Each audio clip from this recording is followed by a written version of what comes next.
Kita awali Aceh hari ini, saudara. Cuaca buruk yang terjadi di perairan Laut Aceh Jaya mengakibatkan sebuah kapal nelayan diseret gelombang. Akibatnya dua nelayan asal desa Lok Timon, Kecamatan Setia Bakti, tenggelam dan satu diantaranya hilang terseret ombak. Dua nelayan asal desa Luk Timon, Kecamatan Setia Bakti, Kabupaten Aceh Jaya terseret ombak di pesisir pantai Paya Baru, Kecamatan Tenom, Kabupaten Aceh Jaya. Kejadian yang menimpa kapal nelayan terjadi tadi malam sekitar pukul 22.30 waktu Indonesia Barat.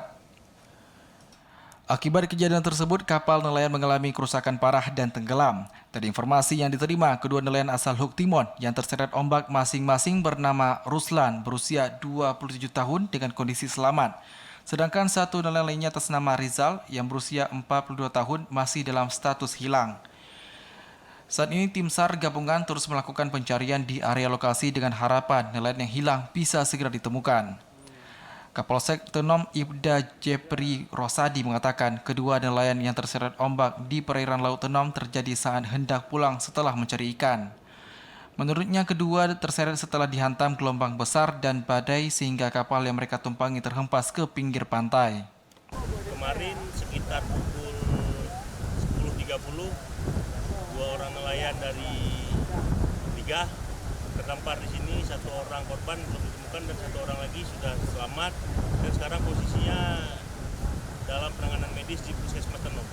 Sementara itu, Kepala Bidang Kedaruratan dan Logistik BPBK Aceh Jaya Emi Fitria menyampaikan untuk mempermudah pencarian korban yang hilang terseret ombak. Saat ini pihak BPBK telah mendirikan posko pencarian dan melakukan pencarian di sekitar lokasi kejadian.